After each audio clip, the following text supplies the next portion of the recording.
الحمد لله نحمده ونستعينه ونستغفره ونؤمن به ونتوكل عليه ونعوذ بالله من شرور أنفسنا ومن سيئات أعمالنا من يهده الله فلا مضل له ومن يضلله فلا هادي له وأشهد أن لا إله إلا الله وحده لا شريك له وأشهد أن سيدنا وسندنا ونبينا ومولانا محمدا عبده ورسوله صلى الله تعالى عليه وعلى آله وأصحابه وبارك وسلم تسليما كثيرا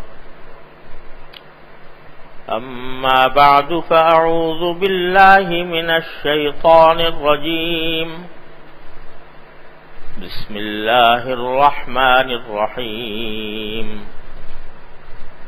يريد الله بكم اليسر ولا يريد بكم العسر ولتكملوا العدة ولتكبروا الله على ما هداكم ولعلكم تشكرون وإذا سألك عبادي عني فإني قريب أجيب دعوة الداع إذا دعان فليستجيبوا لي وليؤمنوا بي لعلهم يرشدون آمنت بالله صدق الله مولانا العظيم وصدق رسوله النبي الكريم ونحن على ذلك من الشاهدين والشاكرين والحمد لله رب العالمين.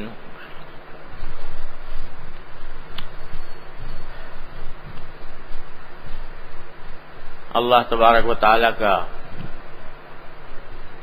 فضل و کرم ہے کہ اس نے رمضان المبارک کا مہینہ مکمل کرنے کی توفیق عطا فرمائی اور عید کے بعد ہمارا یہ پہلا اجتماع ہے، پہلی مجلس ہے. اللہ تبارک و تعالی اپنے فضل و کرم سے رمضان کی برکات ہم سب کو اپنے فضل و کرم سے عطا فرمائے. مجھے ہمیشہ یاد آتا ہے کہ رمضان المبارک کی تکمیل کے بعد، عید کے بعد، جب ہم اپنے حضرت شیخ حضرت عارفی قدس اللہ تعالی سرہ کی خدمت میں حاضر ہوتے تھے تو بہت ہی طبیعت پر بشاشت چہرہ مبارک سے بھی پھوٹتی ہوئی معلوم ہوتی تھی، اور یہ جملہ بھی حضرت سے اس زمانے میں بار بار سنا کہ فرماتے تھے بھائی اللہ تعالیٰ کا شکر ہے کہ انشاءاللہ ہم سب بخشے بخشائے ہیں. یعنی اللہ تبارک و تعالیٰ نے رمضان المبارک میں جو کچھ عبادت کی توفیق عطا فرمائی اس پر اللہ تبارک و تعالیٰ کی رحمت سے امید یہی ہے کہ انہوں نے مغفرت فرما دی. اور حوالہ دیتے تھے اس حدیث مبارک کا جو ہر مسلمان کو معلوم ہوتی ہے کہ عید کے میدان میں جب لوگ نماز عید کے لیے جمع ہوتے ہیں تو اللہ جل جلالہ اپنے فرشتوں سے خطاب فرماتے ہیں اور یہ پوچھتے ہیں کہ یہ بتاؤ کہ جس مزدور نے اپنی مزدوری پوری کر لی ہو تو اس کو کیا صلہ ملنا چاہیے. تو فرشتے جواب میں کہتے ہیں کہ یا اللہ ایسے مزدور کو اس کی پوری اجرت پوری ملنی چاہیے. تو باری تعالیٰ اپنے عزت و جلال کی، اپنے علو مکان کی قسم کھا کر فرماتے ہیں کہ آج میرے یہ بندے جنہوں کے اوپر میں نے ایک فرض عائد کیا تھا روزے رکھنے کا، تو آج انہوں نے وہ فریضہ ادا کر دیا اور اب میرے پاس دعا کرنے کے لیے جمع ہوئے ہیں. تو میں اپنے عزت و جلال کی، اپنے عروب مکان کی قسم کھا کر کہتا ہوں کہ میں ان سب کی دعاؤں کو قبول بھی کروں گا اور ان کی سیئات کو، ان کی برائیوں کو بھی حسنات سے تبدیل کر دوں گا. اور حدیث میں الفاظ یہ ہیں فَيَرْجِعُونَ مَغْفُورًا لَهُمْ، کہ جب وہ واپس جاتے ہیں عیدگاہ سے تو اس حالت میں جاتے ہیں کہ ان سب کی مغفرت ہو چکی ہوتی ہے. اس لیے حضرت والا فرمایا کرتے تھے کہ الحمدللہ اللہ تعالیٰ کی رحمت سے امید ہے انشاءاللہ ہم سب بخشے بخشائے ہیں کہ اللہ تبارک و تعالیٰ نے مغفرت فرما دی. بخشے بخشائے ہونے کی وجہ یہ نہیں کہ ہم نے کوئی بڑا تیر مار لیا رمضان میں، کوئی بہت بڑا عمل ہم سے سرزد ہو گیا، بہت بڑا کارنامہ انجام دے لیا، کوئی بہت اعلیٰ درجے کی عبادت کر لی. ہم جو بھی عبادت کریں کتنی ہی بنا سوار کر کریں وہ اللہ جل جلالہ کے شان کے مطابق تو ہو ہی نہیں سکتی. اور جو کچھ ہم تھوڑا بہت کر لیتے ہیں وہ سب اللہ تبارک و تعالیٰ کی توفیق سے ہوتا ہے، اور وہ ہرگز اس لائق نہیں ہے کہ وہ جنت میں پہنچا دے. جنت جیسی عظیم نعمت، ابدی نعمتیں اس کی بنیاد پر حاصل ہو جائیں. نمازیں پڑھی تو کیسے پڑھی، روزے رکھے تو کس طرح رکھے، تراویح پڑھی تو کس طرح پڑھی، تلاوت کی تو کس طرح کی، جو ان کے آداب تھے، جو اس کے حقوق تھے وہ کہاں ادا ہوئے. لیکن اللہ جل جلالہ کا فضل و کرم ہے جو اس عمل کو قبول فرما لیتا ہے. تو اگر کچھ عمل کی توفیق ہوئی ہے اللہ تبارک و تعالیٰ ہی کی طرف سے ہوئی ہے تو پھر امید بھی اللہ تعالیٰ کی رحمت سے یہی رکھنی چاہیے کہ وہ اس کو ضرور قبول فرمائیں گے. ہاں عمل ہی نہ ہوا ہو اللہ بچائے تو پھر کس بات کی امید. حضرت جنید بغدادی رحمۃ اللہ علیہ کا یہ مقولہ ہمیشہ یاد رکھنے کا ہے، بڑا عظیم مقولہ فرمایا کہ جو شخص عمل کیے بغیر جنت کی امید باندھے ہوئے ہے، اللہ تعالیٰ کی رحمت کی امید باندھے ہوئے ہے، عمل کرتا نہیں اور امیدیں باندھے جا رہا ہے کہ مجھے اللہ تعالیٰ اپنے فضل و کرم سے معاف فرما دیں گے، میری مغفرت فرما دیں گے، مجھے جنت عطا فرما دیں گے. عمل کیے بغیر جو شخص جنت کی امیدیں باندھ رہا ہے وہ اپنے آپ کو دھوکہ دے رہا ہے. کیوں؟ اس لیے کہ اللہ تبارک و تعالیٰ کا قانون یہی ہے کہ رحمت اسی پر فرماتے ہیں جو کچھ نہ کچھ عمل کرے. عمل کے بغیر کوئی آدمی اگر جنت کی امید باندھ رہا ہے تو اپنے آپ کو دھوکہ دے رہا ہے، جھوٹی تسلیاں دے رہا ہے اپنے آپ کو. اور اگر کوئی شخص اپنے عمل کی بنیاد پر جنت کی امید باندھے ہوئے ہے کہ چونکہ میں نے فلاں عمل کیا تھا لہذا مجھے جنت ملے گی، تو ایسا شخص فضول محنت کر رہا ہے. یعنی جو شخص یہ سمجھتا ہے کہ میرا عمل مجھے جنت میں پہنچا دے گا تو وہ فضول محنت کر رہا ہے، اس واسطے کہ عمل کے بغیر صرف عمل جنت میں پہنچانے کے لیے کافی نہیں ہے جب تک کہ اللہ جل جلالہ کی رحمت شامل حال نہ ہو. خود نبی کریم سرورت عالم صلی اللہ علیہ وسلم نے ارشاد فرمایا صحابہ کرام سے کہ کسی شخص کو بھی اس کا تنہا عمل جنت میں نہیں پہنچائے گا، کسی کو بھی اس کا عمل جنت میں نہیں پہنچائے گا تو صحابہ کرام نے پوچھا کہ ولا انت یا رسول اللہ، کیا رسول اللہ آپ کا عمل بھی آپ کو جنت میں نہیں پہنچائے گا؟ تو سرکار دو عالم صلی اللہ علیہ وسلم نے ارشاد فرمایا کہ لا الا ان یتغمدنی اللہ برحمتہ، مجھے بھی میرا عمل نہیں پہنچائے گا الا یہ کہ اللہ تبارک و تعالی اپنی رحمت سے مجھے ڈھانپ لے۔ تو یہ سمجھنا کہ میرا عمل جو ہے اس کی وجہ سے مجھے استحقاق ہو گیا ہے اور میں مستحق ہو گیا ہوں جنت کا، یہ خیال بھی جھوٹا خیال ہے۔ تو فرمایا کہ جو حضرت جنید بغدادی رحمۃ اللہ نے فرمایا کہ جو شخص بغیر عمل کے جنت کی امید رکھے ہوئے ہے وہ جھوٹا دھوکہ دے رہا ہے اپنے آپ کو، اور جو شخص عمل کی بنیاد پر کہ میں عمل سے داخل ہو جاؤں گا وہ فضول محنت کر رہا ہے، یعنی جو عمل کر رہا ہے پھر وہ اس کے لیے کچھ کارآمد نہیں ہے جب تک کہ اس کو یہ یقین نہ ہو کہ عمل تو کر رہا ہوں لیکن جب اللہ تبارک و تعالیٰ کی رحمت اس پر متوجہ ہوگی تو پھر میں جنت اللہ تبارک و تعالیٰ عطا فرمائیں گے، محض میرے عمل کی بنیاد پر نہیں۔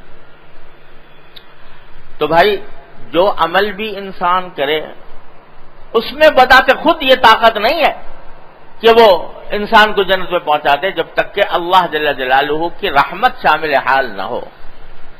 لہذا اللہ تعالیٰ کی رحمت کی امید یہ عمل کے ساتھ باندھو، عمل بھی کرے اور ساتھ میں اللہ تعالیٰ کی رحمت سے امید بھی رکھے، اور دونوں چیزوں کا ملاپ ہوگا تو پھر انشاءاللہ کامیابی ہوگی۔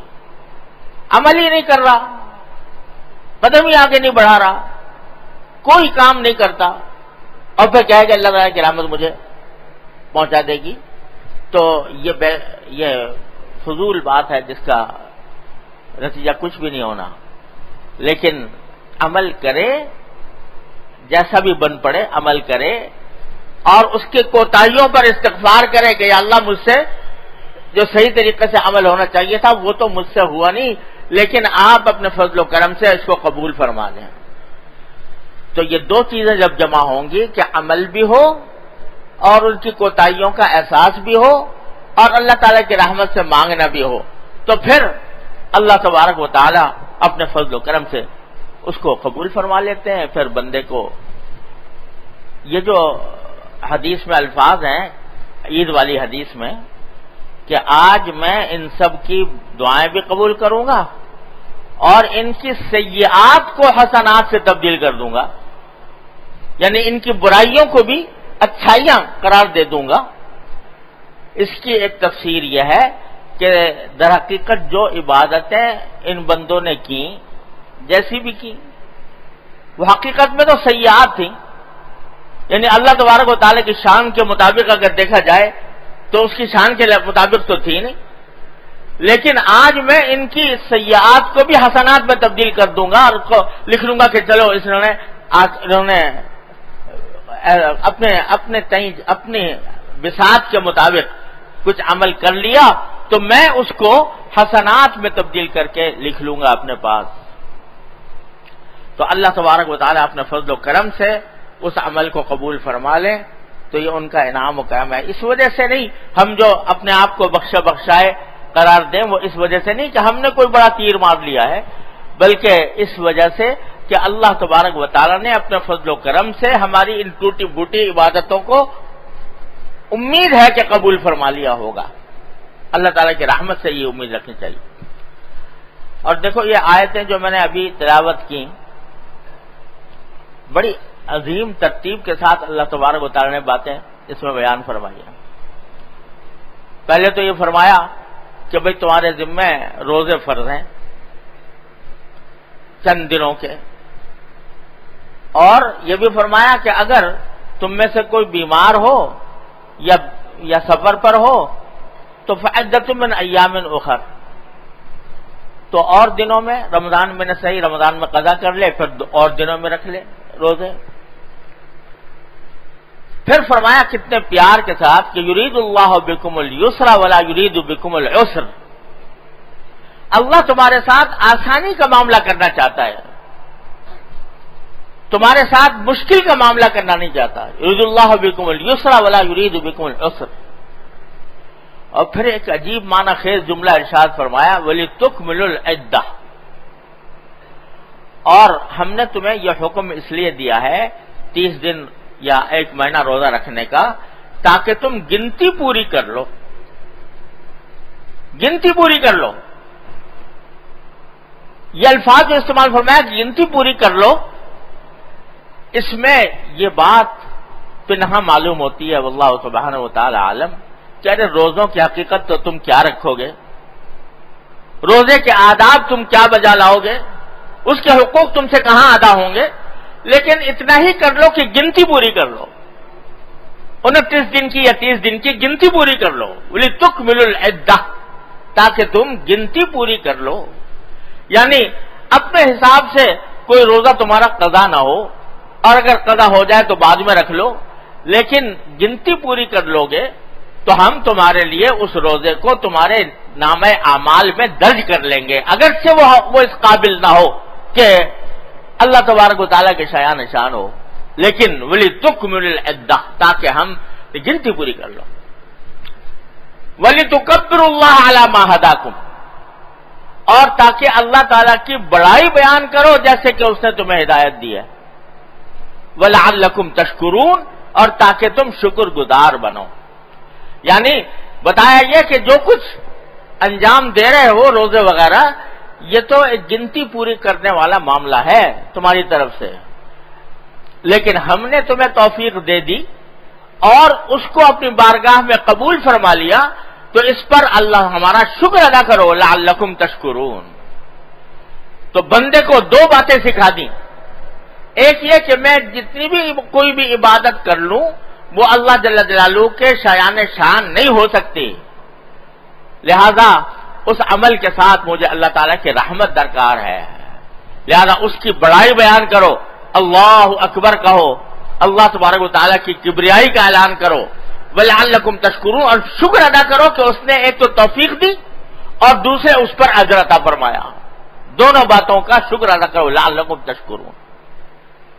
تو 2 باتیں سکھا دی کہ عمل کی حقیقت بھی بتا دی. تمہاری عمل کی حقیقت جو ہے وہ تو گنتی پوری کر لینا ہے، لیکن اس کی جو پر جو توفیق ہوئی اور اس پر جو ہم نے رحمت کا معاملہ فرمایا اس پر شکر ادا کرو. تو 2 کام ہمارے حضرت والا فرمایا کرتے تھے، اللہ تعالیٰ ان کے درجات بلند فرمایا کہ جو بھی کوئی آدمی کسی کام کی توفیق ہو تو 2 کام کا اہتمام بندے کو کرنا چاہیے. ایک استغفار، کہ جو کچھ بن پڑا وہ اس میں حق ادا نہ ہو پایا تو اس کوتاہیاں رہیں، اللہ تعالیٰ تبارک و تعالیٰ کے سامنے پیش کرنے کے لائق نہیں تھا، اس پر استغفار. وَبِالْأَسْحَارِ هُمْ يَسْتَغْفِرُونَ كَانُوا قَلِيلًا مِنَ اللَّيْلِ مَا يَهْجَعُونَ وَبِالْأَسْحَارِ هُمْ يَسْتَغْفِرُونَ. یہ اللہ کے نیک بندوں کا ذکر کرتے ہوئے اللہ تعالیٰ نے فرمایا کہ رات کو بہت کم سوتے تھے، یعنی اللہ تعالیٰ کی عبادت میں کھڑے تھے، لیکن وَبِالْأَسْحَارِ جب سحری کا وقت ہوتا تو ہم یستغفرون، تو وہ استغفار کرتے تھے. ساری رات عبادت کرتے رہے، آخر میں جا کر استغفار. حضرت عائشہ صدیقہ رضی اللہ تعالیٰ نے پوچھا رسول اللہ صلی اللہ علیہ وسلم سے کہ یا رسول اللہ استغفار تو کسی گناہ سے ہوتا ہے، لیکن یہاں قرآن کریم نے فرمایا کہ وہ ساری رات عبادت کرنے کے بعد استغفار کرتے ہیں. کس چیز سے استغفار کرتے ہیں؟ تو آپ نے فرمایا کہ وہی عبادت جو انجام دی تھی اس میں جو کوتاہی رہ گئی، اس میں جو حق ادا نہ ہو پایا، اس پر استغفار کرتے ہیں. یعنی بجائے اس کے کہ عبادت کرنے کے بعد سینہ تنا ہوا ہو، گردن اکڑی ہوئی ہو اور آدمی عجب میں مبتلا ہو کہ میں نے فلاں عبادت کر لی، اس کے بجائے وہ اللہ تبارک و تعالیٰ کی بارگاہ میں استغفار کرتے ہیں. یا اللہ ہم نے پڑھی تو نماز، تہجد بھی پڑھا، قیام اللیل بھی کیا، لیکن اللہ ہم سے بن نہ پڑا جیسا کہ ہونا چاہیے تھا، لہذا استغفار کرتے ہیں. وَبِالْأَسْحَارِ هُمْ يَسْتَغْفِرُونَ. تو ہر نیک عمل کے بعد 2 کام کرے انسان، ایک استغفار کرے اس عمل کی کوتاہیوں پر، اور دوسرا شکر ادا کرے کہ اللہ آپ نے اپنے فضل و کرم سے توفیق عطا فرما دی، تو اللہ تبارک و تعالیٰ اپنی بارگاہ میں اس کو قبول فرما لیتے ہیں کہ یہ بندہ اپنی سی کوشش اس نے کر لی تھی، ناتمام، ناقص، ادھوری، لیکن ساتھ ہی اس کے ناقص ادھورے ہونے پر یہ دل میں شرمندہ بھی ہے، استغفار بھی کر رہا ہے اور توفیق پر شکر بھی ادا کر رہا ہے، تو اللہ تعالیٰ قبول فرما لیتے ہیں۔ یہ ہے لَأُبَدِّلَنَّهُمْ سَيِّئَاتِهِمْ حَسَنَاتٍ، ان کی حقیقت میں تو وہ سیئات تھی، ان کو اللہ تبارک و تعالیٰ حسنات میں تبدیل فرما دیتے ہیں۔ تو اس وجہ سے رمضان کے اختتام پر ہمیں بھی یہ دو کام کرنے چاہیے۔ اے اللہ، جو کچھ ہم نے انجام دیا آپ کی توفیق سے دیا، اس پر شکر ہے آپ کا، اور اس میں جو کوتاہیاں ہم سے رہ گئیں، اے اللہ ہم اس پر استغفار کرتے ہیں، اس پر آپ کی مغفرت چاہتے ہیں، آپ کی رحمت کے امیدوار ہیں۔ یہ سبق دے دیا وَلِتُكْمِلُوا الْعِدَّةَ وَلِتُكَبِّرُوا اللَّهَ عَلَىٰ مَا هَدَاكُمْ وَلَعَلَّكُمْ تَشْكُرُونَ۔ اس کے بعد ایک عجیب جملہ ارشاد فرما دیا اسی سیاق میں اللہ تبارک و تعالیٰ نے کہ اذا سألک عبادی انی فإنی قریب، جب میرے بندے تم سے میرے بارے میں پوچھیں تو بتا دو کہ میں ان کے قریب ہوں۔ یہ بات ساری رمضان کے اختتام کے سیاق میں فرمائی اللہ تبارک و تعالیٰ، یعنی جب رمضان ختم ہو گیا تو رمضان کے اندر ہر مسلمان کا کچھ نہ کچھ رجوع اللہ تبارک و تعالیٰ کی طرف بڑھ جاتا ہے۔ تو جیسی پہلے رمضان سے پہلے جس قسم کی کیفیت تھی، اس میں کچھ نہ کچھ تبدیلی ہر مسلمان کے اندر آتی ہے، کچھ عبادت کی طرف بھی رغبت بڑھتی ہے، کچھ رجوع اللہ کی توفیق ہوتی ہے۔ لیکن جب رمضان ختم ہو گیا تو کوئی یہ سمجھے کہ بھئی رمضان ختم ہو گیا تو اب اس کی برکتیں بھی ختم ہو گئیں، اللہ تعالیٰ کی رحمتیں بھی ختم ہو گئیں۔ تو باری تعالیٰ اسی سیاق میں فرما رہے ہیں کہ یہ نہ سمجھنا کہ رمضان ختم ہو گیا تو میں کہیں دور چلا گیا، رمضان ختم ہو گیا تو میں کہیں دور چلا گیا۔ اذا سألک عبادی انی، جب بندے تم سے میرے بارے میں پوچھیں تو کہہ دو فإنی قریب، میں قریب ہوں۔ ارے میں تو ہمیشہ ہی قریب رہتا ہوں تمہارے، نحن اقرب الیہ من حبل الورید، تمہاری شہرت سے بھی زیادہ قریب۔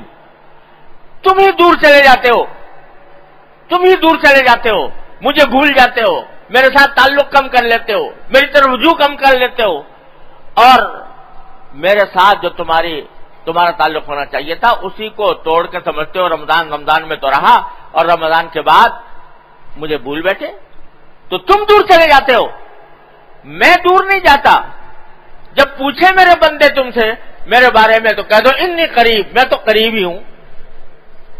اور یہ بھی کہ اجیب دعوت الداعی اذا دعان، میں تو پکارنے والے کی پکار سنتا ہوں، قبول کرتا ہوں جب مجھے پکارتا ہے۔ یعنی یہ نہ سمجھنا کہ رمضان میں دعائیں قبول ہوں گی، رمضان کے بعد نہیں ہوں گی۔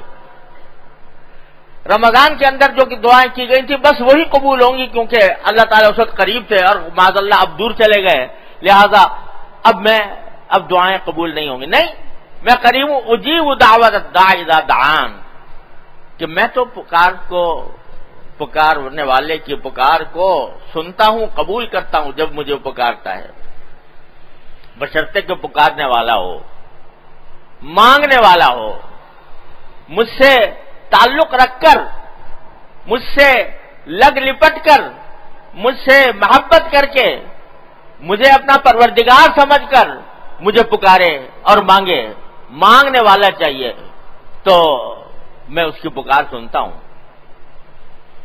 ہمارے حضرت والا شعر پڑھا کرتے تھے کہ کوئی جو نہ شنا سے ادا ہو تو کیا علاج، میری ان کی نوازشوں میں تو کوئی کمی نہیں۔ وہ تو پکار سننے والے، لیکن جھولی پھیلانے والا چاہیے، اللہ تبارک و تعالیٰ کی بارگاہ میں جھولی پھیلانے والا چاہیے، تو اس کی پکار وہ سنتے ہیں اور قبول بھی فرماتے ہیں۔ ہمارے حضرت حکیم الامت قدس اللہ تعالیٰ سرہ ایک مرتبہ یہی مضمون بیان فرما رہے تھے اور انہی الفاظ کے ساتھ فرما رہے تھے کہ وہ تو سننے والے ہیں، دینے والے ہیں، لیکن کوئی جھولی پھیلانے والا چاہیے ان کی بارگاہ میں.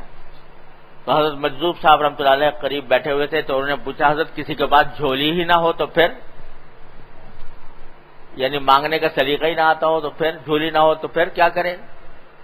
تو آپ نے فرمایا جھولی بھی انہی سے مانگے، جھولی بھی انہی سے مانگے، انہی سے کہے کہ یا اللہ مجھے دعا کرنے نہیں آتی، یا اللہ مجھ سے دعا کرنے کا سلیقہ میرے پاس نہیں ہے، مجھے دعا کا سلیقہ بھی سکھا دیجئے، دعا کرنے کی توفیق بھی عطا فرما دی. اللہم انی اسألک خیر المسئلہ وخیر الدعاء وخیر الاجابہ. سرکار دو عالم صلی اللہ علیہ وسلم نے دعا مانگی، اے اللہ میں آپ سے اچھی دعائیں مانگتا ہوں، یعنی یہ مانگتا ہوں کہ آپ مجھے اچھی دعا کرنے کی توفیق عطا فرما.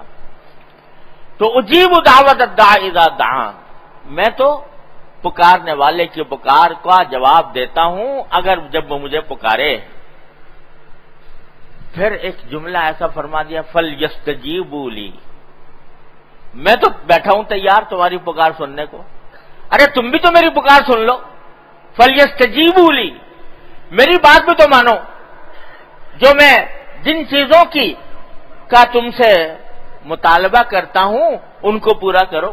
فَلْيَسْتَجِيبُوا لِي، میری دعوت کو بھی قبول کرو، میری پکار کو بھی قبول کرو کہ اگر میں نے جن جن چیزوں کا حکم دیا ہے وہ انجام دو، جن چیزوں سے روکا ہے ان سے رک جاؤ. وَلْيُؤْمِنُوا بِي، اور میرے اوپر ایمان رکھو اس بات کا کہ میرا مالک مجھے سیدھے راستے کی ہدایت کر رہا ہے. لعلہم یرشدون، تو اس کے نتیجے میں ہدایت پا جاؤ گے. تو یہ ایک ایسا اللہ تبارک و تعالیٰ نے نسخہ بتا دیا ہم سب لوگوں کو رمضان کے گزرنے کے بعد کا. اجیب دعوت الداعی اذا دعان، ارے رمضان کے بعد بھی میں تمہارے قریب ہوں، تو تم مجھے پکارا کرو، رمضان کے بعد بھی پکارا کرو. تو رمضان کے بعد بھائی اللہ تبارک و تعالیٰ نے اپنے فضل و کرم سے بقول ہمارے حضرت والا کے ایسا بنا دیا جیسے کپڑا دھل گیا ہو، کپڑا دھل گیا ہو، دھوبی کیا بیجا میل کچیل لگا ہوا تھا، اس کو صاف کر دیا، صاف ستھرا براق کپڑا ہو گیا. تو جتنا صاف ستھرا ہوگا کپڑا اتنا ہی اس کے اوپر اگر کوئی دھبا لگے گا تو برا لگے گا.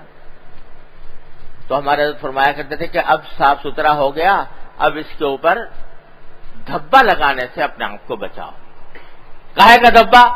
گناہ کا دھبا، معصیت کا دھبا، اللہ تعالیٰ کی نافرمانی کا دھبا، وہ لگانے سے بچاؤ. ٹھیک ہے رمضان المبارک کے اندر تو تمہارا نظام اوقات تھا، اس کے اندر تم رات کو تراویح پڑھتے تھے، اب نہیں، تراویح نہیں، دن میں روزہ نہیں، رات میں تراویح نہیں. لیکن جو فرائض ہیں، جو واجبات ہیں، جو سنتیں ہیں، ان کا اہتمام کرنے کی فکر کرو اب، اور اپنے آپ کو گناہوں سے آئندہ بچانے کی کوشش کرو. تو اس کے لیے بھائی دو باتیں عرض کرتا ہوں اپنے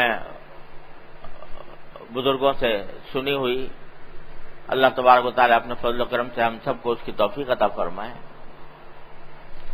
ایک تو جیسا کہ اس آیت کریمہ میں اللہ تبارک و تعالیٰ نے ارشاد فرمایا کہ میں تمہارے قریب ہوں، تو پکارنے والا جب پکارے گا تو میں اس کی دعا سنتا ہوں. تو اپنی زندگی کو دعاؤں سے آباد کر لو. کیا مانا؟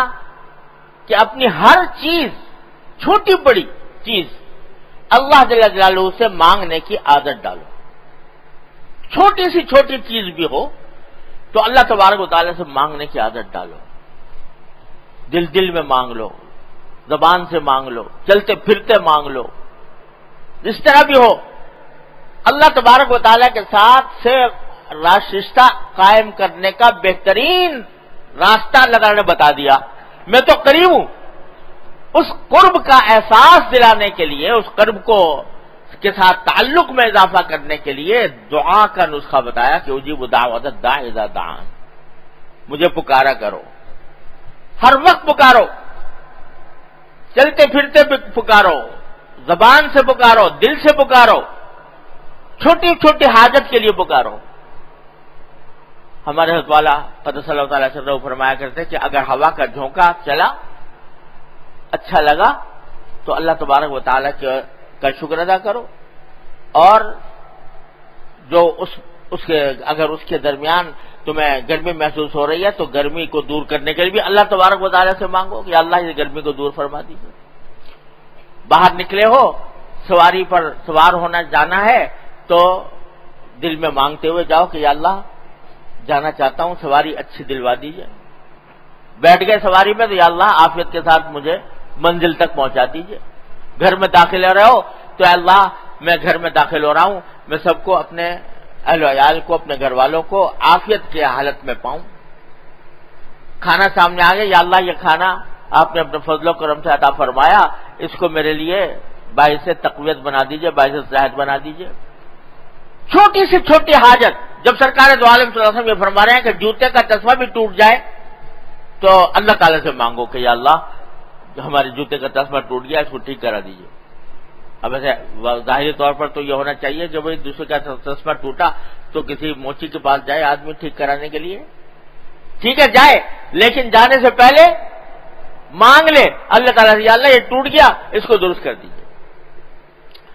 یہ ایسی عظیم نعمت ہے، اللہ تبارک و تعالی ہم سب کو اپنے فضل و کرم سے عطا فرما دے کہ ہر وقت دل کچھ نہ کچھ اللہ تعالیٰ سے مانگ رہا ہو.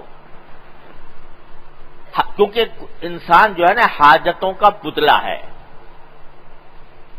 ہر وقت اس کو کوئی نہ کوئی حاجت درپیش ہے، ہر وقت کوئی نہ کوئی حاجت درپیش ہے.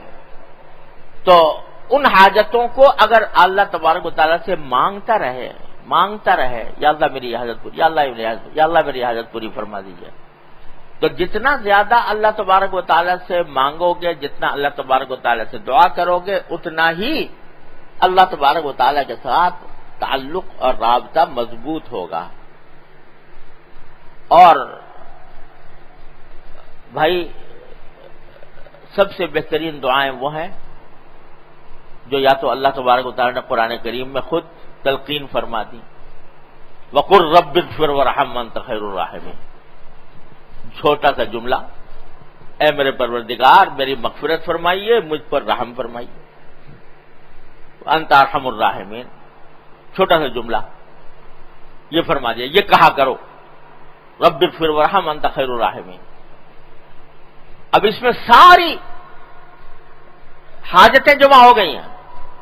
مغفرت کی دعا ہے، کیونکہ جب مغفرت کی دعا اللہ تعالیٰ اگر معاف فرما دے تو معاف فرمانے کے نتیجے میں جو ہمارے اوپر جو آفتیں، بہت سی مصیبتیں آتی ہیں ہمارے اعمال کی وجہ سے آتی ہیں، اللہ تعالیٰ اگر معاف فرما دے تو انشاءاللہ ان سے حفاظت ہوگی. اور معاف کرنے کے بعد مزید دعا ہے رحمت کی کہ اللہ رحمت بھی فرمائیے، یعنی مغفرت بھی فرمائیے اور رحمت بھی فرمائیے، اور رحمت کے نتیجے میں نعمتیں بھی عطا فرمائیے، دنیا کی بھی آخرت کی بھی، ساری اس میں جمع ہو گئی. یہ جملہ ہی تنہا رب اغفر وارحم وانت خیر الراحمین. ہمارے حضرت والا حضرت حکیم الامت صلی اللہ تعالی وسلم نے فرمایا کہ سب سے زیادہ امید قبولیت کی ان دعاؤں میں ہے جو خود اللہ تعالی نے تلقین فرمائی. اللہ تعالی نے فرمایا کہ یہ کہو، تو اس کی زیادہ امید ہے اس لیے کہ ان کے شان کرم سے یہ بات بعید ہے کہ خود ہی سکھائیں کہ یوں دعا کرو اور پھر نہ مانے، پھر قبول نہ فرمائیں. یہ ان کی شان کرم سے بعید ہے. لہذا جو دعائیں اللہ تبارک و تعالی نے خود تلقین فرما دی ان کا اہتمام کرو، چلتے پھرتے اٹھتے بیٹھتے زبان پر رہیں وہ دعائیں. فضول قسم کے خیالات سے ہمارا دماغ آباد رہتا ہے، کبھی اس کا خیال کبھی اس کا خیال، اس کے بجائے دل میں اللہ تبارک و تعالی کی نعمتوں کا شکر اور اللہ تبارک و تعالی سے اپنی حاجتیں پیش کرنے کا اہتمام. یہ جملہ اپنے زبانوں پر چڑھا لو، رب اغفر وارحم وانت خیر الراحمین، رب اغفر وارحم وانت خیر الراحمین. اور اسی طرح وہ دعائیں جو سرکار دو عالم صلی اللہ علیہ وسلم نے تلقین فرمائی، صبح و شام کی مختلف دعائیں اور ادعیہ معصورہ، مجموعے ان کے چھپے ہوئے ہیں، مناجات مقبول، الحزب الاعظم وغیرہ، ان کو روزانہ صبح کو ان کا اہتمام کر لو، ان کے مانگنے کا، اور پھر چلتے پھرتے سارا دن اپنی حاجتیں اللہ تعالیٰ کے حضور پیش کرتے رہو۔ دل دل میں مانگ لو۔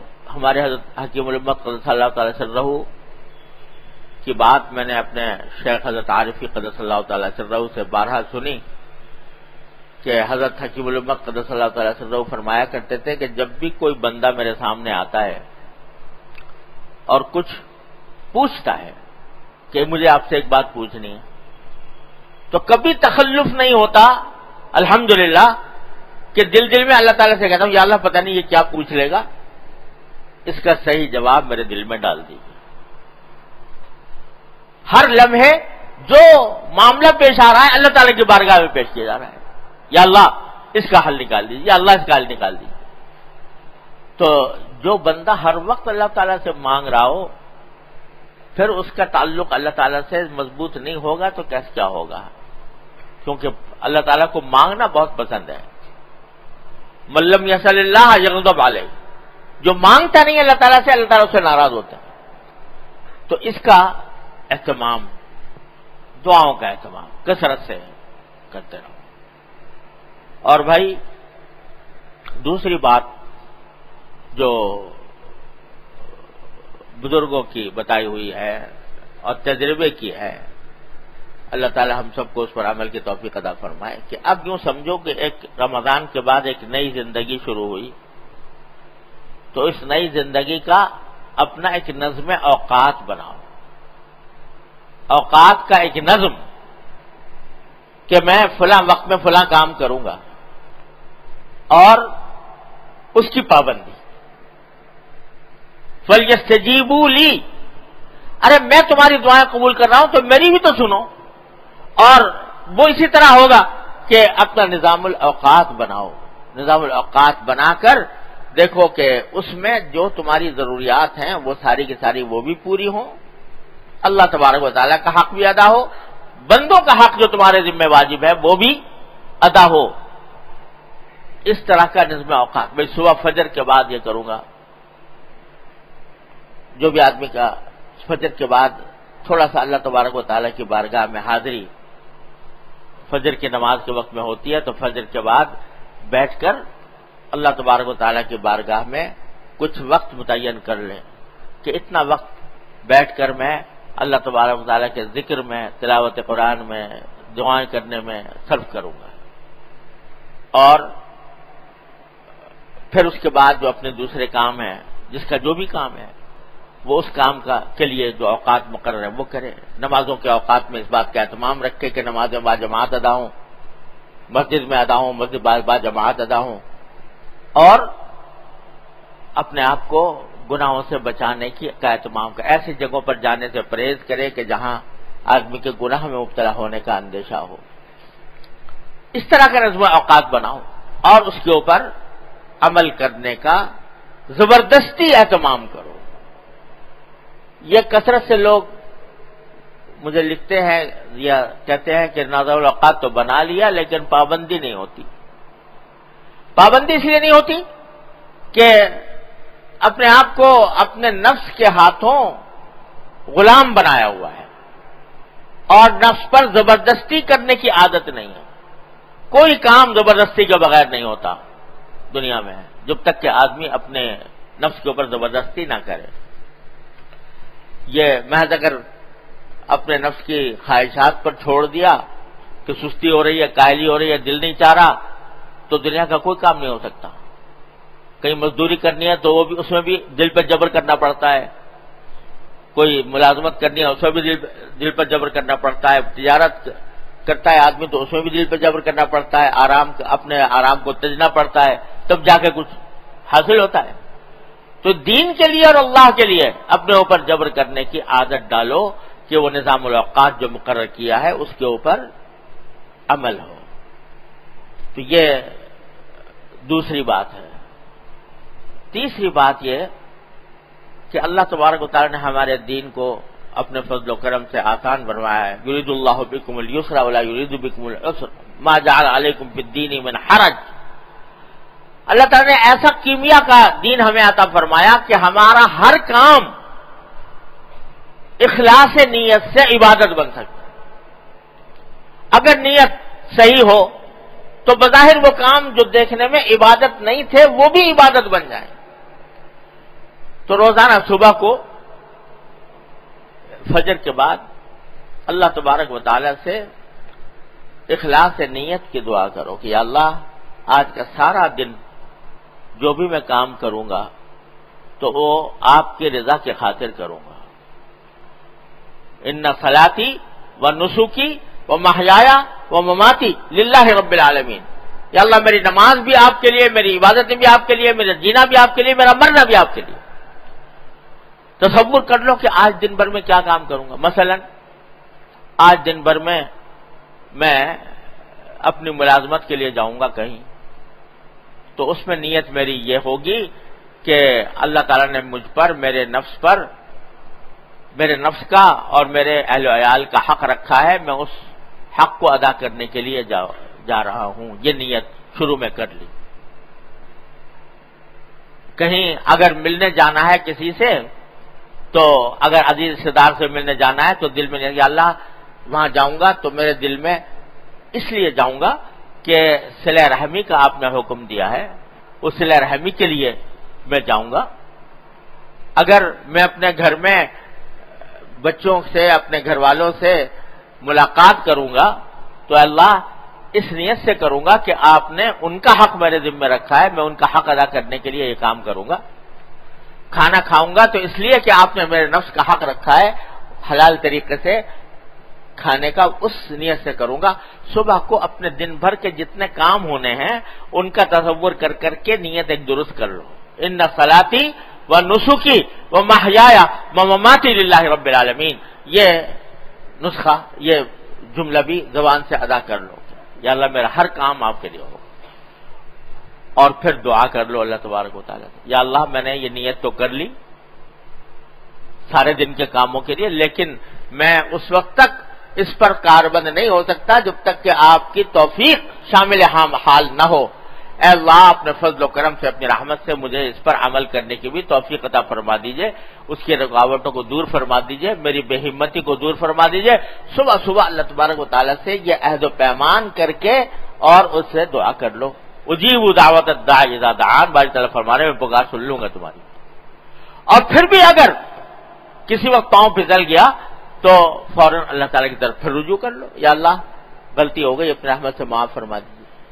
تو صبح کو اپنی ساری نیتیں درست کر کے اللہ تبارک و تعالیٰ سے مانگنے کی عادت ڈال لیں کہ یا اللہ، حضور اقدس صلی اللہ علیہ وسلم جو صبح سویرے دعا مانگا کرتے تھے، اللہم انی اسألک خیر ھذا اليوم و خیر ما بعدہ، اے اللہ میں آج کے دن کی خیر آپ سے مانگتا ہوں اور آج کے دن کے بعد جو دن آنے والے ہیں ان کی بھی خیر مانگتا ہوں۔ وَأَعُوذُ بِكَ مِن شَرِّ مَا فِي هَذَا الْيَوْمِ وَشَرِّ مَا بَعْدَهُ، اس دن کے اندر جو کوئی شر ہے اس سے میں آپ کی پناہ مانگتا ہوں، اس کے بعد جو دن آنے والے ہیں ان کے شر سے بھی آپ کی پناہ مانگتا ہوں۔ اللہم انی اسألک خیر ھذا اليوم وخیر ما بعدہ وَأَعُوذُ بِكَ مِن شَرِّ مَا فِي هَذَا الْيَوْمِ وَشَرِّ مَا بَعْدَهُ۔ اس لیے سکھا رہے ہیں سرکار دو عالم صلی اللہ علیہ وسلم، کہہ رہے تم صبح ہی صبح اپنے پروردگار کو پکار کر اس سے اپنے سارے دن کے خیر مانگ لیا کرو، اور ساتھ میں جب اس سے یاد و پیمان کیا کہ ان صلاتی و نسکی و محیا و مماتی للہ رب العالمین، تو پھر ساتھ میں یہ بھی کہہ دو کہ یا اللہ میں اس کے اوپر قائم رہ نہیں سکتا بغیر آپ کی توفیق کے۔ اللہم ان قلوبنا و نواسینا و جوارحنا بیدک، اے اللہ ہمارے دل بھی آپ کے قبضے میں ہے، ہمارے سارے اعضاء بھی آپ کے قبضے میں ہے، ہمارا جسم بھی آپ کے قبضے میں ہے۔ لم تملکنا منہا شیئا، ان میں سے کوئی چیز آپ نے ہماری ملکیت میں نہیں دے رہی، ملکیت آپ ہی کی ہے، ہمارے دل بھی آپ کی ملکیت ہے، ہمارے اعضاء و جوارح بھی آپ کی ملکیت ہیں، ہر چیز آپ کی ملکیت ہے۔ فَإِذَا فَعَلْتَ ذَلِكَ بِنَا فَكُنْ أَنْتَ وَلِيَّنَا، جب یہ ایسا آپ نے کیا ہے تو میرا اللہ آپ ہی ہمارے کارساز بن جائیے اور ہمارے سارے دلوں کو، ہمارے اعضاء کو، جوارح کو اپنی رضا کے مطابق کام کرنے کی توفیق عطا فرما دیجیے۔